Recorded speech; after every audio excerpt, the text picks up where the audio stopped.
आप सभी सुधीजनों को। आज सोमवार का दिन है। आज हम संत वाणी सुनते हैं। संत कबीरदास जी ने इतना लिखा है, इतना उन्होंने मनन किया है और सब एक से एक नगीने वो दुनिया को दे के गए हैं। 600 साल से ज़्यादा हुए, लेकिन उनके जो दोहे हैं अगर आप ढंग से पढ़ेंगे तो निश्चित तौर पर हम लोगों के लिए वो मार्ग प्रशस्त करने का काम कर रहे हैं। जो मानव जीवन है उसकी सार्थकता क्या है, उसके लिए एक बहुत बढ़िया एक वो प्रकाश स्तंभ के समान है। आइए शुरू करते हैं आज के दोहे। अग्नि जो लागी नीर में, कंदु न जलिया झार, उत्तर दक्षिण के पंडिता रहे बिचारी बिचार। अग्नि जो लागा नीर में, कंदु जलिया झार, उत्तर दक्षिण के पंडिता रहे बिचारी बिचार। पहले इसका भावार्थ समझते हैं। इसका अर्थ क्या है? माया रूपी जाल में ज्ञान की अग्नि लग जाने से विषय वासना का पंख जलकर समाप्त हो गया। इस अद्भुत दृश्य को देखकर कि पानी में कैसे आग लग गई, उत्तर से लेकर दक्षिण तक के ज्ञानी विचार विचार कर रह गए, किंतु ये रहस्य उनकी समझ में न आया। माया देखो यहाँ पर बताया गया जल के समान, क्योंकि आदमी उसमें बिल्कुल डूबे रहना चाहता है, बिल्कुल एकदम कि भोग लूं, जितना भी मैं कर लूं। एक भोग समाप्त होता है तो उसको नई वासना उसको घेर लेती है। तो कहता है भैया अभी मैं ताल पोखर में नहा रहा हूँ, फिर मैं नदी में नहाऊंगा, बड़ी नदी में नहाऊंगा, फिर मैं बड़े तालाब में नहाऊंगा, फिर मैं सागर में नहाऊंगा, लेकिन तृप्ति उसको कहीं नहीं लगती। अब वो कह रहे हैं कि जब ज्ञान की अग्नि सदगुरु ने यहाँ पर लगा दी है, तो जब ज्ञान आ गया आदमी के अंदर, आत्मज्ञान आ गया है, तो उसको पता लगता है जो मैं सारे खेल खेल रहा हूँ यार, ये तो तृप्ति कुछ और ही है, ये तो कहीं और जाकर मैं फंस गया हूँ। तो इसलिए क्या है, ये जो माया रूपी जल है, माया रूपी उसमें किसी भी रूप में है, उसमें देखा जब ज्ञान की अग्नि जल गई वहां पर, तो इसमें कहा गया पूरे देश के उत्तर के दक्षिण के जितने जो अपने को पंडित कहते हैं, जो माया ही बांटते रहते हैं, उनके ज्ञान में भी माया ही फिरती रहती है, वो भी हतप्रभ हो गए कि यार ये क्या है। तो उनको पोथी का ज्ञान जोड़ है, लेकिन वो आत्मज्ञानी नहीं है। आत्मज्ञानी होते तो वो भी नहीं सोचते कि यार ये क्या हो गया, कैसा हो गया। वो तो अब जितना उनको पोथी का ज्ञान है उससे भी वो लोगों के अंदर माया का ही प्रसार कर रहे हैं। और लेकिन जब ये ज्ञान की अग्नि प्रज्वलित हुई, जो भोगना चाह रहा है उसके अंदर, तो उसको पता लगा यार तो सब निस्सार है, कुछ भी इसका महत्व नहीं है। तो इसीलिए यहाँ पर कहा गया है कि पानी में आग लग के सही इसको लेके वो आश्चर्य से, क्योंकि उनको तो पोथी का ज्ञान है, आत्मज्ञान तो उनको भी नहीं है। आइए दूसरा आज का दोहा। दो लागी सायर जलिया, पंसी बैठे आए, दादी देहन पालवे, सदगुर गया लगाए।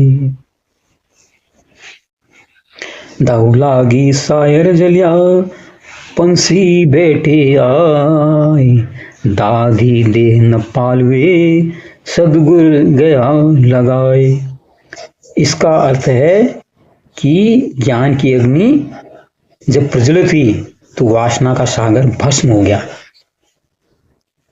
और जो ज्ञान आत्मज्ञान जो प्राप्त हुआ है, आत्मज्ञान के आने से जो वैराग्य है, विवेक है, करुणा रूपी जो पक्षी है, वो आकर वहां पर बैठ गया, वो चहचहा रहे हैं वहां पर। अब असली पता लग रहा है, जब आत्मज्ञान हो गया उसको पता लगा जो बाहर में भटक रहा हूँ, जो बाहर ढूंढ रहा हूँ, वो तो कुछ नहीं है। अंदर फिर वो करुणा, वैराग्य, विवेक के पक्षी बैठ रहे हैं, उसको फिर सच, अंधेरे और उजाले का पता लग रहा है, वास्तविक सुख क्या है उसका पता लग रहा है। तो इसकी वजह से ये सारे जो पक्षी हैं नए, जो पहले वासना रूपी पक्षी थे, वो तो सब उड़ गए। अब ये करुणा, वैराग्य, विवेक रूपी पक्षी वहां पर आ गए। तो इसलिए अब यहां पर कहा गया है कि अब मैं ये जो वासना शरीर है इसको दोबारा से पल्लवित नहीं होने दूंगा, यानी कि जो वाली माया रूपी पक्षी हैं मैं वहां अब बैठने नहीं दूंगा, क्योंकि मेरे सद्गुरु ने यहाँ पर ज्ञान की अग्नि प्रज्वलित कर दी है। उस ज्ञान की अग्नि से मुझे साफ साफ पता लग रहा है कि कौन सा चीज मेरे लिए अच्छा है। अब जब उसको महसूस हो रहा है ना, वो जो करुणा विवेक वैराग्य के जो पंछी जब चहचहा रहे हैं, उनके मधुर क्रंदन से, उनके मधुर स्वर से वो भाव विभोर हो गया, उसको पता लग रहा है हाँ यार अब मजा है। आज का तीसरा दोहा है, गुरु दाधा चेला जल्या बिरहा लागिया तिणका बपुणा उड़बिया गली पूरे केलाई।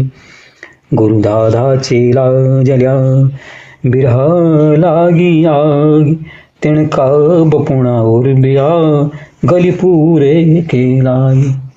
इसका भावार्थ है, गुरु ने प्रेमाग्नि को प्रज्वलित किया, उसमें चेला जल गया, अर्थात प्रभु प्रेम में मग्न हो गया, किंतु इसकी विरहानुभूति से वो तभी मुक्त हुआ जब तृण तुल्य स्वतंत्र अस्तहीन आत्मा पूर्ण ब्रह्म में लीन हो गई। भाव यह है कि प्रभु मिलन से मुक्ति हो सकती है। यहाँ पर गुरु कृपा, एक सदगुरु अगर आपको मिल जाता है तो आपके जीवन में उजाला आ जाता है। आपको सदगुरु जो है सदमार्ग में ले जाने का काम करता है, और जब सदमार्ग में ले जाने का होता है तो जो पुराना आपका आवरण होता है ना, जो आप सिर्फ संसार में लेके घूम रहे थे, आपको चाहिए यार मुझे कौन मेरी प्रशंसा करे, मैं धनी कैसे बन जाऊं, मेरे को कितने लाइक मिलें, मुझे कितने सब्सक्राइब मिलें, इसी सब में तो हम डूबे रहते हैं। उस तरह तरह के उपाय करते हैं, फिर हम देखते हैं कैसे धनी बने, कैसे अपने चैनल को मोनेटाइज करें, ये करें, ये सभी तो चलता है। तो यहाँ पर कहा गया है गुरु अगर सही मार्गी वाला मिल गया है, वो तो तुम अलग ही चीज सब्सक्राइब करने के लिए गया, कहीं भाई भगवान मार्ग को जो ब्रह्मा है उसको सब्सक्राइब करिए। ब्रह्मा को अगर सब्सक्राइब कर लिया तो समझ लो फिर तुम्हें कुछ भी, आपका सारा चीज अपने आप मोनेटाइज हो जाएगा, आपका जीवन मोनेटाइज हो जाएगा, है ना। जीवन मोनेटाइज हो गया तो आपको अपार सुख की प्राप्ति होगी। तो यहाँ पर असली उद्देश्य क्या है कि जब जो प्रभु मिलन के साथ, जो ब्रह्म के साथ एकाकार होने का जब भाव आ जाता है तो आपको असली सुख की प्राप्ति होती है। अंतिम दुआ पढ़ते हैं आज का। अहिड़ी दो लाया मृग पुकारे रोई, जाबन में क्रीला करी दाजत है बन सोई। अहिड़ी दो लाया मृग पुकारे रोई, जाबन में क्रीड़ा करी दाजत है बन सोई। इसका यहाँ पर भावार्थ है कि गुरु रूपी आखेटक ने, शिकारी ने माया के विषय वास्तव में वन में जब ज्ञान का तीर चला दिया, उससे जो वासना का जो वन है वो जल उठा, और जो जीव रूपी मृग है जिसके अंदर ये भाव है, जो इंद्रिय से चल रहा है वो जीव, वो यह पुकार पुकार कर रो रहा है कि यार जिस वन में हमने क्रीड़ाएं की थी, जिसमें सुखभोग प्राप्त किया था, वो तो जल रहा है। तो इन दो में जितनों में है, संत कबीरदास ने सदगुरु की महिमा पर बड़ा जोर दिया है। आपके रिश्तेदार, आपके संबंधी, ये सब तो डिफॉल्ट हो सकते हैं, आप उनको बदल नहीं सकते हो, लेकिन जब आपको अपने गुरु का, अपने दोस्त का चयन करना होता है तो आप वहां पर ये काम कर सकते हो। अगर आपको सदगुरु मिल गया तो अच्छे रास्ते पे निश्चित तौर पर ले जाएगा, और आप जिस ये वासना युक्त संसार में डोल रहे हैं वो दिखाएगा बेटा ये जो यहाँ घूम रहा है ना, तो ये यहाँ पर कोई होना जाना नहीं है। यहाँ पर तू एक नशे से उठेगा तो दूसरा नशा ढूंढेगा, एक नशे को काटने के लिए नशा चाहिएगा, फिर दूसरे नशे में जाएगा। वो कह रहे हैं जो असली नशा है वो भगवान का नशा है, वो ब्रह्म प्राप्ति का नशा है। उस नशे को लगा। जब गुरु अपने चेले को उस वाले नशे की, भगवान कि ब्रह्मा की प्राप्ति के नशे की ओर जब उन्मुख कर देता है, तो जितने संसार के नशे हैं, जो वासनायुक्त नशे हैं, वो सब फिर खत्म हो जाते हैं। उनके प्रति फिर कोई भाव ही नहीं जाता। फिर एक ही मन में भाव उठता है कि यार मैं उसको कैसे प्राप्त करूं, जो परम शक्ति है, जो भी है वो, जिसका नाम आप कुछ भी रख लो अपने हिसाब से। फिर उसी के प्रति लालसा उठती है, तो उसके अंदर फिर करुणा जागती है, विवेक जागता है, वैराग्य जागता है, लोगों के प्रति नफरत उसके अंदर खत्म हो जाती है, उसका जीवन एक अलग सा हो जाता है। तो यहाँ पर जब जंगल में भी आग लगाते हैं ना, कभी शिकारी पकड़ने के लिए जंगल को चारों तरफ से आग लगा देते हैं, तो बेचारा जो हिरन है ना, फिर अपने आप मजबूरी में उनके पास आता है, तो आसानी से पकड़ लेते हैं।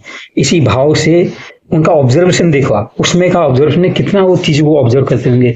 हाँ, तो हमारे जीवन में इतनी चीज़ें घटती हैं, अगर हमको ऑब्जर्व करना सीख जाएं तो समझ लो हमें तो फिर परम सुख की अनुभूति होगी। तो ये थे आज के दोहे। कैसे लगे जरूर बताइए, लाइक कीजिए, शेयर कीजिए, सब्सक्राइब कीजिए। नमस्कार।